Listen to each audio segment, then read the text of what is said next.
independente de onde for. É sempre um privilégio para mim. Eu sempre gosto de começar falando isso. E como o pastor já falou, eu ia falar que foi uma pegadinha hoje, né? Quem veio aqui pensando que seria o Arthur que fosse pregar. Mas eu prefiro, eu não gosto de microfone, me sinto preso. Falando assim.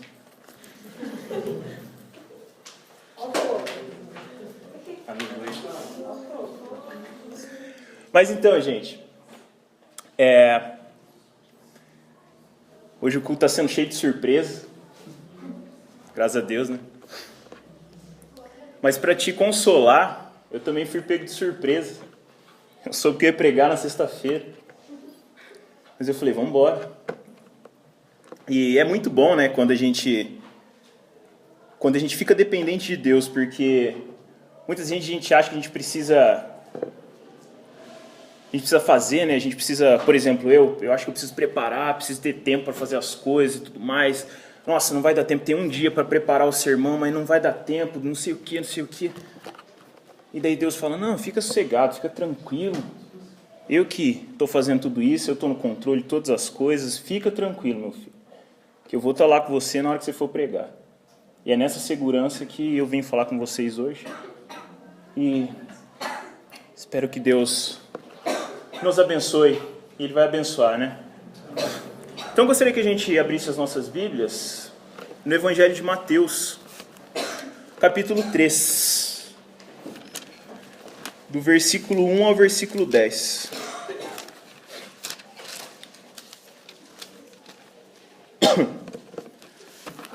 Mateus 3, do 1 ao 10.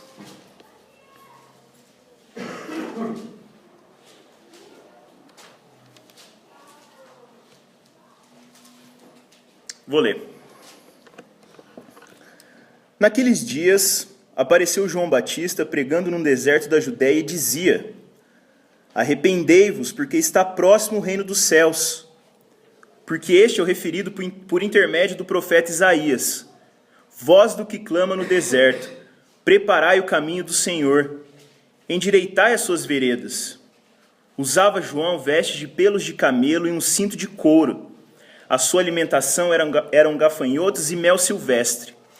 Então saíam a ter com ele Jerusalém, toda a Judéia e toda a circunvizinhança do Jordão. E eram por ele batizados no rio Jordão, confessando seus pecados. Vendo ele, porém, que muitos fariseus e saduceus vinham ao batismo, disse-lhes: raça de víboras, quem vos induziu a fugir da ira vindoura? Produzi, pois, frutos dignos de arrependimento. Não comeceis a dizer entre vós mesmos: temos por pai Abraão, porque eu vos afirmo que destas pedras Deus pode suscitar filhos a Abraão. Já está posto o machado à raiz das árvores. Toda árvore, pois, que não produz bom fruto, é cortada e lançada ao fogo. Vamos orar mais uma vez, gente? Pai, eu clamo pela Tua misericórdia nessa noite, sobre cada vida aqui, inclusive da minha, Deus. Pai, eu peço para que o Senhor continue tomando conta desse culto, Pai. Pai, em nome de Jesus, Deus, que o Senhor faça a Tua obra aqui. Use a minha vida, Deus, para ministrar na vida das pessoas que vieram aqui hoje. Me dê, Deus, a humildade de reconhecer que tudo vem do Senhor. E, Pai, me faça dependente da Tua ação, Deus, do Teu agir. Toque nos nossos corações, Pai, e que a Tua palavra possa ser inserida, Deus, nos nossos corações, Pai. Essa é a minha oração, em nome de Jesus. Amém.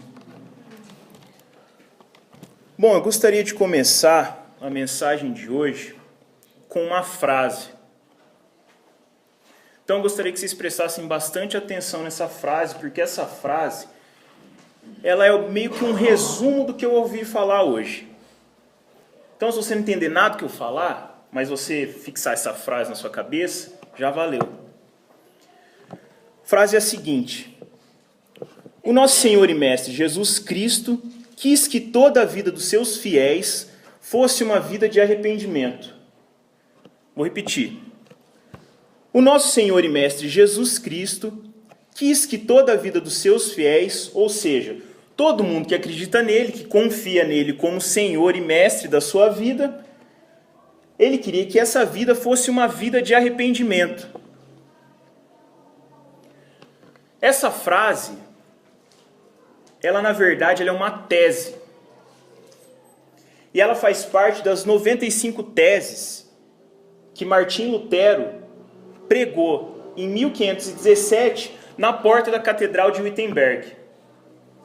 E quando eu falo pregou, gente, não quer dizer que ele saiu na porta e pregou para um monte de gente. Não, ele literalmente escreveu as 95 teses e foi lá na porta da catedral e pregou as 95 teses na porta. Para quem não sabe, só para fazer você se situar, Martim Lutero ele foi uma das figuras mais importantes da Reforma Protestante. Ele foi o precursor e uma das figuras mais importantes da Reforma Protestante, que é da onde a gente veio. Ele foi um monge católico agostiniano. Abre parênteses. Por sua vez, Agostinho, o monge agostiniano, ele vinha da linha de pensamento de Agostinho, né? Então, Agostinho, ele era um bispo, ele foi um bispo de Hipona. E também ele é uma das figuras mais importantes da história do cristianismo. Fecha parênteses. Para quem vem nas minhas aulas de escola dominical, sabe que eu abro muito parênteses. Então, ó, vocês se perderem, gente, me desculpa. Mas eu abro muito parênteses. Voltando. Além de monge, ele foi professor de teologia. Aí, em um determinado tempo, professor de teologia, estudava bastante Bíblia e tudo mais, em um determinado momento da vida de Lutero, ele viu que tinha alguma coisa errada com a questão da salvação, que a Igreja Católica ensinava para os seus fiéis e impunha para os seus fiéis. O que aconteceu? Ele estava olhando lá na Bíblia e ele falou, não, tem alguma coisa errada. Porque a Igreja Católica, naquela época, ela tinha uma visão de salvação que só a Igreja Católica detinha a salvação. Então, o que elas faziam? Elas vendiam indulgências. O que era? Era, por exemplo, documentos que garantiam a sua estadia no céu. Então, para você ser salvo, você tinha que comprar isso. O cara tinha que ir lá e comprar, e daí ele estava salvo. Aí, Martim Lutero foi lá na Bíblia e falou, não, tem uma coisa errada. Não, tem alguma coisa errada aqui. Aí, então, ele foi lá e desenvolveu essas 95 teses. E se você quiser saber um pouco mais, é só se digitar no Google 95 teses de Martim Lutero, que está tudo lá. Aí ele, dentre outras coisas, nessas 95 teses dizia que a salvação não era por obras, mas pela fé, e pela fé, a fé vem de Deus e tudo mais. Isso a gente já está cansado de saber, né? Mas por que eu disse tudo isso? Porque é interessante a gente pensar que a Reforma Protestante, que é da onde a gente veio, ela começou com uma mensagem de arrependimento. Então, quando você vai ver as 95 teses de Martim Lutero, essa que eu falei é a primeira. É a primeira. Primeira das 95 é essa. E é interessante a gente pensar que da onde a gente veio, dessa reforma, nós somos presbiterianos e a gente veio desse movimento, é legal a gente pensar que, poxa, tudo isso começou com uma mensagem de arrependimento. E aí a gente vai e olha para a Bíblia, a gente vê a vida dos profetas, e a gente vê que eles pregam frequentemente sobre arrependimento. É frequente você ver essa mensagem na vida dos profetas. Aí a gente vai para o Novo Testamento, a gente vê João Batista. João Batista, antes de Jesus assumir o seu ministério, estava pregando sobre arrependimento, que é o que falou o nosso texto aqui. Jesus, quando assumiu o seu ministério, ele pregava sobre arrependimento. Os seus discípulos, que passaram a ser os 12 apóstolos, eles pregaram sobre arrependimento. Então, gente,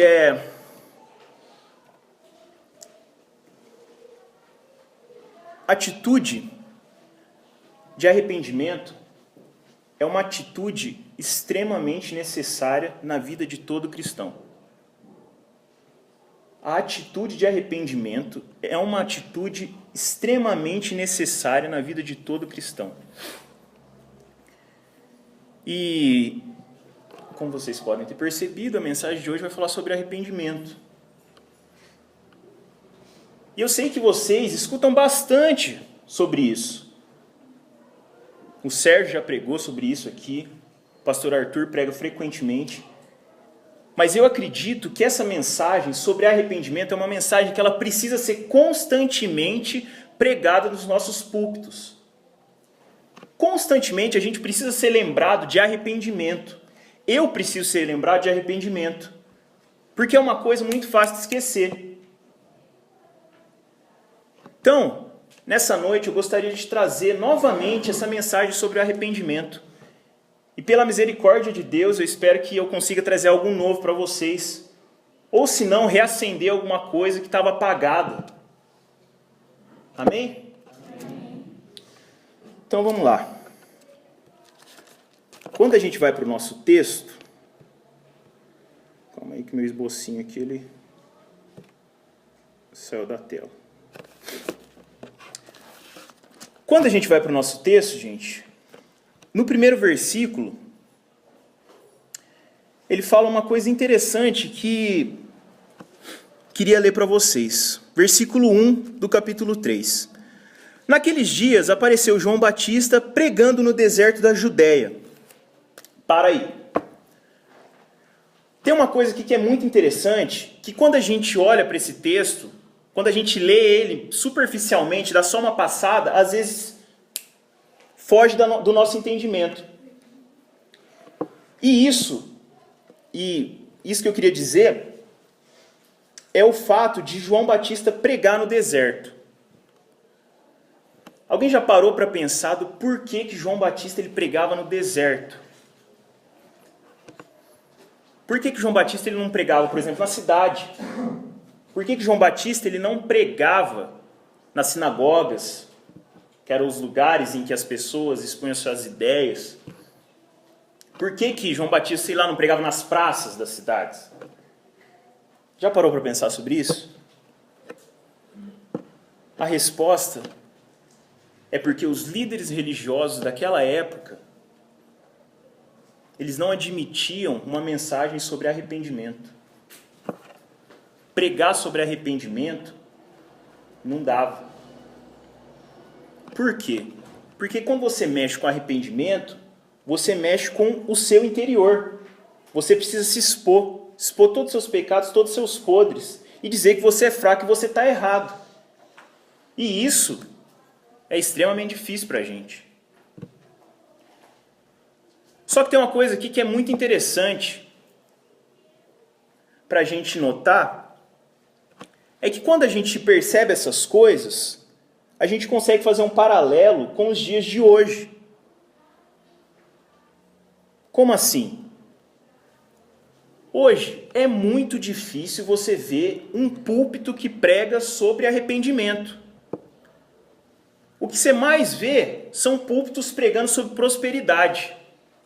Prosperidade daqui, prosperidade dali. E arrependimento é uma vez ou outra quando se prega. E, infelizmente, eu não estou falando somente daqueles pastores midiáticos, dos caras neopentecostais, os caras famosão daí. Não. Infelizmente, eu estou falando das nossas igrejas, dos nossos púlpitos. Porque o que é mais frequente a gente ver é que esses púlpitos eles pregam uma prosperidade disfarçada de boas obras. Então, o que acontece? Eu tenho que fazer determinada coisa para conseguir ser feliz. Eu tenho que fazer isso e aquilo para o meu casamento ele dar certo. Eu tenho que fazer isso, aquilo, outro para eu conseguir aquele emprego. Eu tenho que orar tantas horas no dia para eu conseguir esse emprego. E a gente acaba esquecendo que o arrependimento, ele é o primeiro passo. Uma coisa que me chama muita atenção quando, por exemplo, eu vou numa livraria, é a quantidade de livros de autoajuda que eu vejo nas prateleiras. E eu não estou falando de autoajuda secular, estou falando de autoajuda escritos por cristãos, dizendo o que você deve fazer para conseguir ser feliz, daquela determinada fórmula para você conseguir alcançar o seu objetivo de vida. E é engraçado, né? Porque autoajuda, o próprio termo, é um termo que vai contra aquilo que a gente acredita. Porque autoajuda quer dizer que você vai buscar dentro de você a solução para os seus problemas. Certo? Quando a gente está cansado de saber que dentro da gente só existe podridão, só existe pecado, que a gente precisa que alguém venha e nos limpe para que a gente seja aceito perante o Pai. E aí surgem algumas frases, e uma das mais famosas é: venha do jeito que você está. Vocês já escutaram isso, né? Isso é muito famoso. Venha como você está.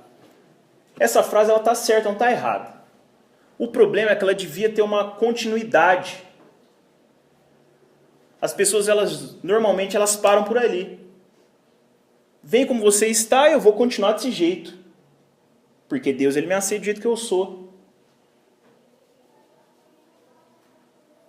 E eu queria dizer uma coisa. E essa é uma outra coisa que eu queria que vocês prestassem bastante atenção. Deus, Ele nos ama do jeito que a gente é. Deus, Ele te ama do jeito que você é.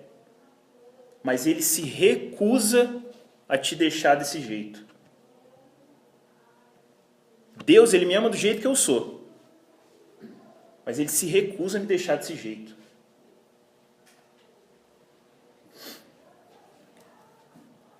Quando a gente segue para o nosso texto, a gente vê João Batista dizendo no versículo 2: arrependei-vos, porque está próximo o reino dos céus. Hoje foi bem interessante porque a gente já viu a questão do reino. E o pastor disse para a gente que o reino está dentro de nós. Eu gostaria de falar um pouco sobre isso. E aqui a gente vê João Batista, ele nos dá o motivo, né, do arrependimento. Então ele fala o porquê que a gente precisa se arrepender. Então ele está dizendo que a gente precisa se arrepender porque o reino de Deus, o reino dos céus, ele está vindo. Certo? Então há algumas implicações para a gente acerca do reino dos céus. E eu queria dizer alguma delas. E a primeira implicação... Só um detalhe, gente. Quando você encontra na Bíblia reino dos céus e reino de Deus, são as mesmas coisas. Então você pode ver nos outros evangelhos, às vezes vai aparecer lá reino de Deus. É a mesma coisa. Então, a primeira implicação que eu queria deixar para vocês fica no evangelho de Lucas, capítulo 17, no versículo 21. E lá diz que o reino de Deus está dentro de nós. Que foi o que a gente falou hoje no começo do culto. Então, o que estava acontecendo naquele momento? Os discípulos, eles estavam perguntando para Jesus quando o reino de Deus ele ia vir. Quando o reino de Deus ele ia ser estabelecido. Então, eles estavam falando: pô, Jesus, faz 3 anos que a gente está aqui caminhando com você, o Senhor falou que o Senhor é rei, a gente sabe que o Senhor é rei, mas, pô, cadê o seu reino? Rei sem reino não dá, né? E aí Jesus fala isso para eles. Jesus fala: o reino que vocês estão pensando não é desse jeito, não. Porque o reino está dentro de cada um de vocês. O reino está dentro de cada um de vós.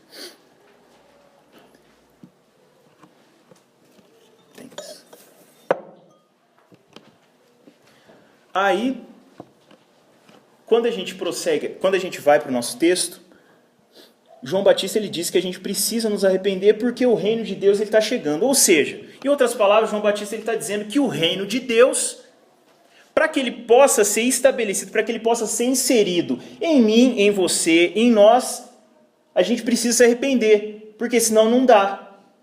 Porque senão esse reino prometido por Jesus, ele não vai conseguir ser inserido dentro da gente. Em outras palavras, é isso que João Batista está falando. Então é legal a gente parar para pensar numa figura de linguagem, por exemplo, de um terreno. Um terreno que a gente vai plantar alguma coisa nesse terreno. Então o que você faz quando você vai plantar alguma coisa? O que você precisa? Além da semente, é claro. Você precisa preparar esse terreno, certo? Você precisa ir lá, limpar, você precisa capinar, você precisa fazer um monte de negócio. Eu não entendo muito essa questão de agricultura, mas eu sei que você precisa preparar o terreno. Não é só você chegar lá e jogar uma semente. Não dá, não vai crescer nada. E é a mesma coisa. Só que o terreno aqui somos nós. A semente que vai ser plantada é o reino de Deus. E a atitude de você limpar esse terreno, você tirar toda a sujeira, é o arrependimento. E sem isso, o reino, ele não vai conseguir frutificar. Ele não vai conseguir dar frutos dignos do arrependimento, como João Batista fala nesse texto para a gente. Então, dito isso, tem uma outra coisa que é interessante a gente pensar. Que lá na frente, no último livro da Bíblia, Apocalipse, lá está dizendo que o reino de Deus, além dele estar dentro de nós, ele vai ser um dia um reino visível. O reino ele vai ser visível, a gente vai conseguir ver o reino. Aquilo que os discípulos queriam naquela época, a gente vai conseguir ver o reino. E é bem legal a gente parar para pensar, às vezes a gente lê essas coisas, a gente não para muito para imaginar a grandeza delas. Já imaginou você vendo Jesus sentado num trono, glorificado, com um monte de anjo ao redor dele, dizendo santo, santo, santo é o Senhor, e a glória de Deus derramando daquele trono, e iluminando todo aquele lugar, e você sentindo isso 24 horas por dia, eternamente, porque não vai ter tempo, você vai sentir isso todo o tempo, todo o tempo. É isso que Jesus está prometendo para a gente. Então, além do reino estar dentro de nós, um dia ele vai ser um reino visível, a gente vai conseguir ver ele. Ou seja, o terreno ele precisa ser cultivado. O reino ele precisa ser cultivado, porque senão os frutos eles não vão conseguir frutificar. Isso é óbvio. Tranquilo? E dito tudo isso, eu queria falar sobre o que o arrependimento é. A gente já viu que a gente precisa se arrepender para que o reino de Deus ele possa ser inserido dentro de nós. Mas eu gostaria de mostrar o que o arrependimento é e o que ele não é. E a partir disso, depois que a gente tiver uma ideia bíblica do que o arrependimento é, a gente vai conseguir falar sobre os frutos que vão ser providos desse arrependimento verdadeiro. Então, avançando na Bíblia, quando a gente vai para o versículo 6... diz que as pessoas eram por ele, ou seja, por João Batista, batizadas no Rio Jordão, confessando seus pecados. Então, uma das atitudes provindas do arrependimento era a confissão de pecados. Então, essa era uma atitude externa. Porém, ela era primeiro interna. Você reconhecia os seus pecados, você confessava eles. Mas eu gostaria de dizer, em primeiro lugar, o que o arrependimento ele não é.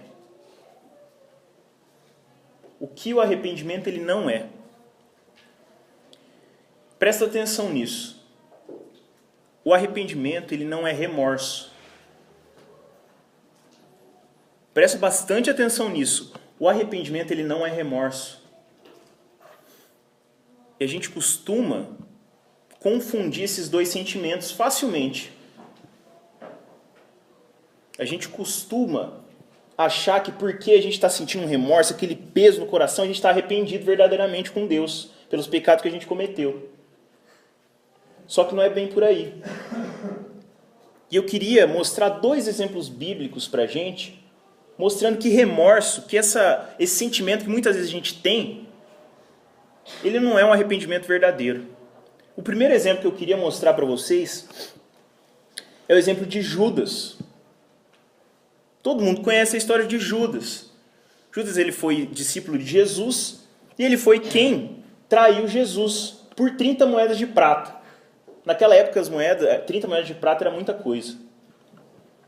E ele se vendeu para que ele entregasse Jesus para o Império Romano, para os soldados romanos, para Jesus ser crucificado. E a Bíblia diz para a gente que depois disso acontecer, Judas, ele teve um sentimento que corroeu ele. Ele sentiu um remorso dentro dele. E ele quis consertar tudo que ele tinha feito. E aí o que ele fez? Ele foi lá e tentou devolver as moedas de prata. Aí os soldados eles não quiseram aceitar. E aí o que ele fez? Foi lá e se enforcou. Segundo exemplo é Esaú. Esaú é irmão de Jacó. Jacó é Israel, de quem vem as 12 tribos. A Bíblia diz em Hebreus, capítulo 12, no versículo 17, que Esaú ele vendeu o seu direito de primogenitura, ou seja, o direito de herdar o lugar de seu pai, Isaac. E percebendo o erro de vender essa primogenitura, ele foi tentar herdar essa bênção mesmo assim. E a Bíblia lá diz pra gente, em Hebreus, no capítulo 12, no versículo 17, que ele foi rejeitado e ele não conseguiu alcançar o verdadeiro arrependimento, mesmo com lágrimas. Se você for olhar em Hebreus, está lá escrito, mas ele não conseguiu alcançar o verdadeiro arrependimento, mesmo com lágrimas. Às vezes, a gente tem o costume, de julgar muito o exterior da pessoa. Então, a pessoa está chorando, está em pranto, a gente fala, não, agora foi, né? Agora a pessoa se arrependeu de verdade. Quando, na verdade, ela só está sentindo um peso que o pecado impõe sobre ela. E ela está pensando assim, meu Deus, eu pequei. Agora vai dar tudo errado na minha vida. Eu tenho que me arrepender, porque daí vai dar tudo certo. Esse é o sentimento que ela está sentindo. Isso não é arrependimento. Isso não é arrependimento. O problema aqui nesses 2 exemplos é que a tristeza que os dois, que Esaú e Judas, eles sentiram, foi muito mais por aquilo que eles perderam ou por consequência dos seus atos do que propriamente de uma consciência do pecado que desagrada e ofende a Deus. Então o que estava acontecendo aqui? Os caras eles sentiram remorso, eles sentiram tristeza no coração deles, porque eles perceberam que eles perderam alguma coisa. Eles estavam tristes e arrependidos por isso, porque eles perderam algo que eles poderiam ter ganho. E se a gente for parar para pensar, a gente é muito parecido. A gente é muito parecido. E a gente começa a criar esqueminhas, criar algum macete para tentar enganar Deus.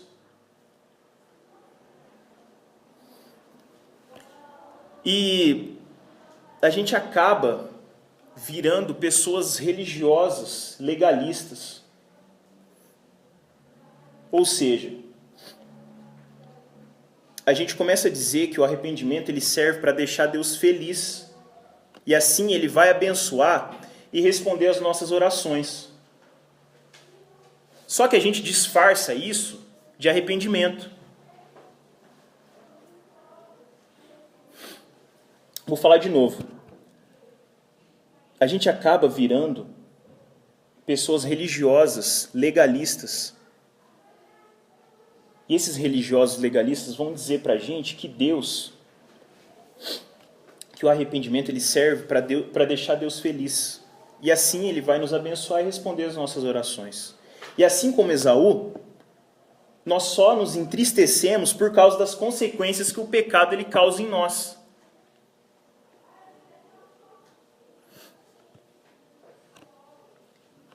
E quando eu estava preparando isso, eu percebi o quanto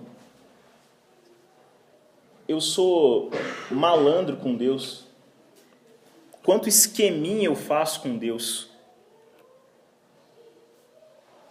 Então eu sei que eu fiz alguma coisa errada, eu sei que eu pequei, e aí o que eu faço? Vou lá, me arrependo, faço uma cena, falo, Deus, eu sei que não deveria ter pecado, me desculpa, não sei o quê. Só que lá no fundo, meu coração está dizendo, Deus, eu pequei, eu sei que eu pequei, e eu queria que o Senhor me perdoasse, porque assim, as bênçãos que o Senhor está fluindo sobre mim, elas vão continuar fluindo, porque o meu pecado ele bloqueou isso, e eu quero receber bênção. Só que isso está errado. E eu vou falar o porquê que isso está errado. Porque a sua primeira atitude, quando você se arrepende, é não olhar para o pecado, e sim olhar para Deus. E pensar o quanto o seu pecado ofende Ele.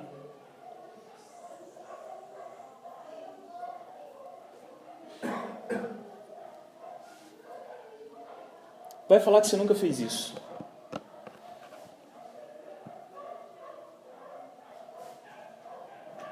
Se eu não me policiar, eu sempre caio nesse erro de pedir perdão para Deus, primeiramente voltado para o meu pecado.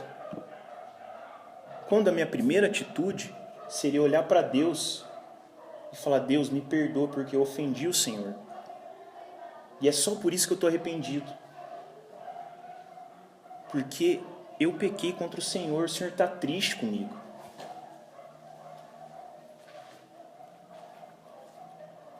E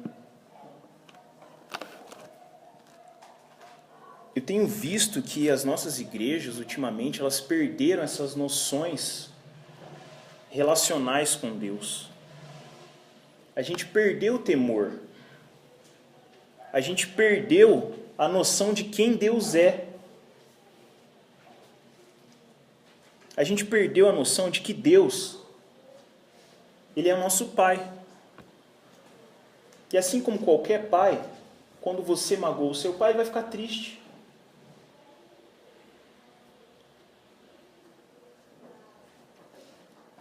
Quando eu tinha uns 14, 15 anos, mais ou menos,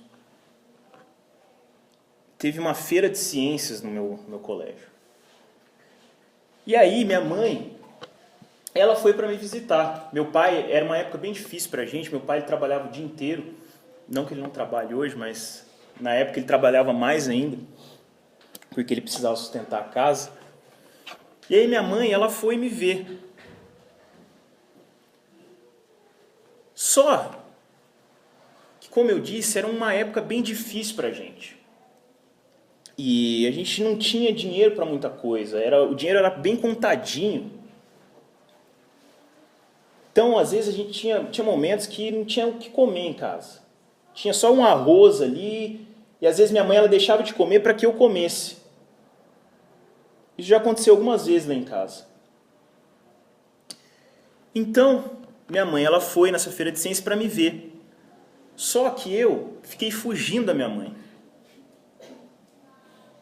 Por quê? Porque, como eu disse, a gente não tinha dinheiro para nada. Então, minha mãe ela não tinha dinheiro para comprar vestido, para ir no cabeleireiro, fazer o cabelo e tudo mais, para ficar bonita, para eu mostrar para os meus amigos. Então, eu fiquei fugindo da minha mãe. Eu cumprimentei ela, mas eu ficava fugindo dela. Falava, mãe, eu tenho que fazer um negócio aqui, eu tenho que fazer um negócio lá e tal. E aí minha mãe ela foi embora. E aí eu lembro que eu cheguei em casa e eu nunca esqueço do olhar dela para mim. E eu nunca esqueço do que ela me falou. Ela me falou: filho, por que você tem vergonha de mostrar a sua mãe para os seus amigos? E aquilo me partiu o coração de uma maneira. E na mesma hora eu pedi perdão para ela. Me arrependi. Só que, algum tempo depois, quando eu já era convertido, eu saí com uns amigos meus, que eles não eram convertidos, mas eu já era. E aí esses meus amigos, eles bebiam, fumavam, falavam um monte de palavrão e tal. Aí eu lembro, não sei se vocês passam por isso, mas eles chegavam e falavam assim pra mim: Diogo, agora você é de Jesus e beber aqui não te incomoda, né? Isso incomoda você e tal? Eu falava: não incomoda não, pode continuar bebendo, pode continuar a fumar aí. Eles faziam essa piadinha frequentemente. Só que dentro de mim, eu estava tão incomodado com aquilo, só que eu não falava nada. Deus estava me incomodando tanto que eu não falava nada. E aí, eu fui dormir naquela noite e eu não conseguia dormir. Eu não conseguia dormir de jeito nenhum. E aí eu escutei nitidamente na minha cabeça a mesma frase: filho, por que você tem vergonha de apresentar o seu pai para os seus amigos? E era como se eu sentisse aquela dor que Deus estava sentindo naquele momento. Só que frequentemente eu esqueço disso. Eu esqueço que toda vez que eu nego Ele, eu esqueço que toda vez que eu peco, Ele se sente da mesma maneira que Ele se sentiu naquele dia. E aí eu vou, vestido de uma carapuça de arrependimento, falo: nossa, Deus, me perdoa porque o Senhor ficou triste, né? Mas lá no fundo eu estou pensando: não, eu estou fazendo isso porque o pecado, ele me afasta de Deus, e Deus, ele me abençoa. Então se eu parar de pecar, se eu me arrepender aqui, ele vai me abençoar.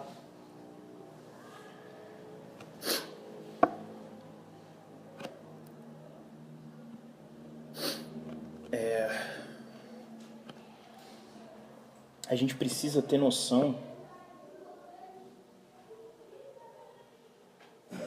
de que o nosso pecado, ele causa uma tristeza imensa em Deus.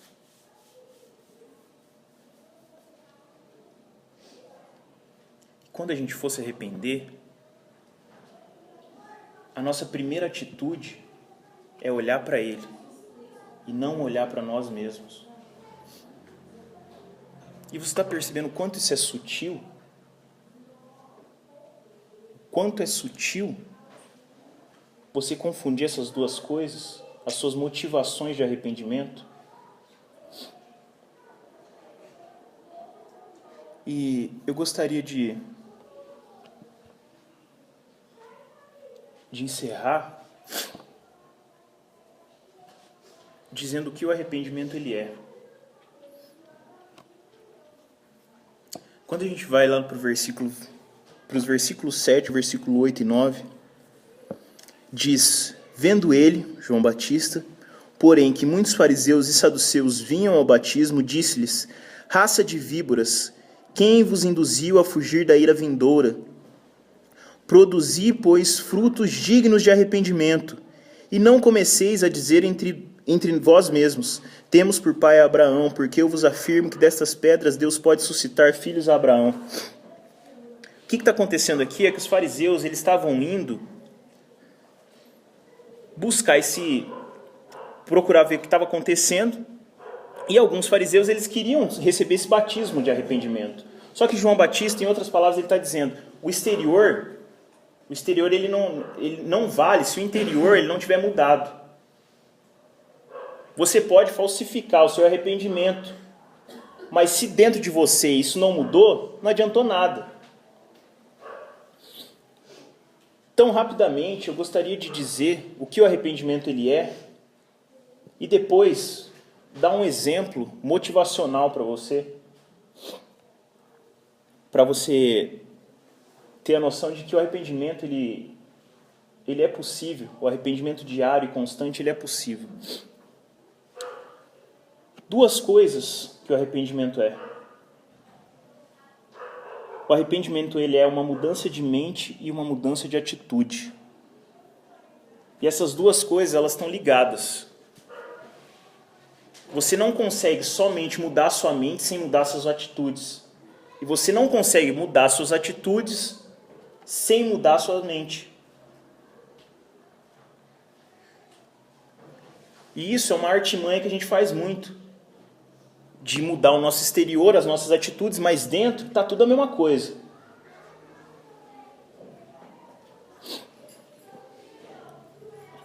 Só que a última coisa que o pecado ele é, e eu acho que é a coisa mais importante para a gente, é que o pecado, o arrependimento ele é uma atitude de se voltar do pecado para Deus. Que foi o que eu falei aqui. O arrependimento ele é uma atitude de você se voltar do pecado para Deus.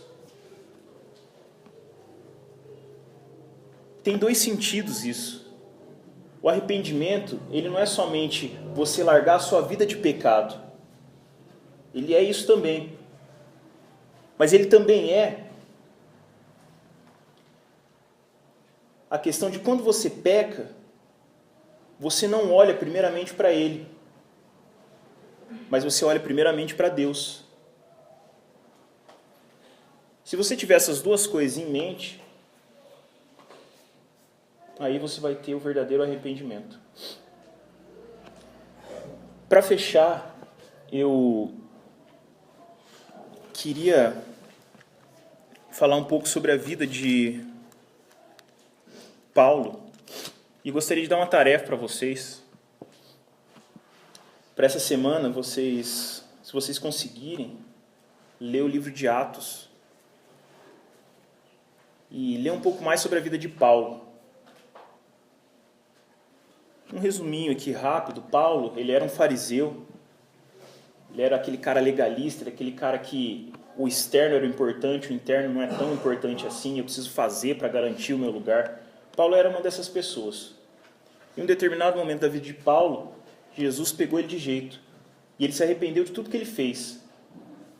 Ele matava cristãos, ele mandava matar cristãos, ele era um líder religioso naquela época. E ele se arrependeu de todas essas coisas. E aí é interessante a gente ver no livro de Atos, no capítulo 20, Paulo está falando um pouco sobre o ministério dele, aquilo que ele fez, no que consiste, né, o trabalho dele, o ministério dele. E em Atos 20, versículo 21, diz que o ministério dele é testificar, tanto para judeus como para gregos, o arrependimento para com Deus e a fé em nosso Senhor Jesus Cristo. Então Paulo, ele está dizendo que o ministério dele consiste em arrependimento. E o arrependimento, gente, ele é uma atitude constante. Eu queria deixar isso para vocês também. Arrependimento é uma atitude constante.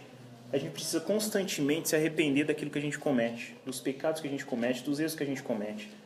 Mas lembrando que a nossa primeira atitude é olhar para Deus e lembrar que, em primeiro lugar, isso ofende a Ele.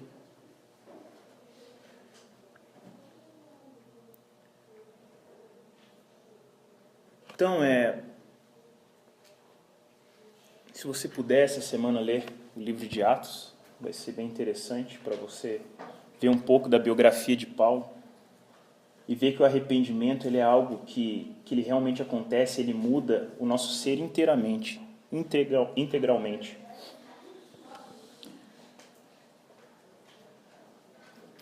Então, minha mensagem de hoje ela foi bem rápida, eu acho.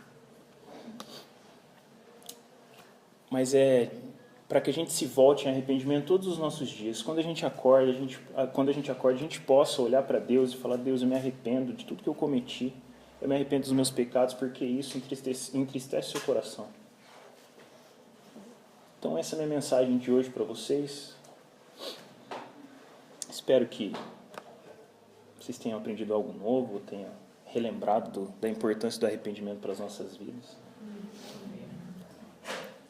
Então vamos orar, gente. Deus, obrigado porque o Senhor nos chama constantemente, Deus, para ter uma atitude de arrependimento. Obrigado, Pai, porque o Senhor é o nosso Pai e o Senhor nos ama como filhos. E eu peço, Deus, que o Senhor nos mostre, que o Senhor coloque essa consciência dentro de nós, que o Senhor é o nosso Pai. E que o nosso pecado, ele te entristece. Que o pecado que a gente comete todos os dias, Deus, ele entristece o seu coração. E eu peço para que constantemente, diariamente, o Senhor nos ensine, Deus, a ter um verdadeiro arrependimento. Porque a partir disso, Deus, eu creio que a gente vai conseguir ter uma comunhão mais íntima com o Senhor.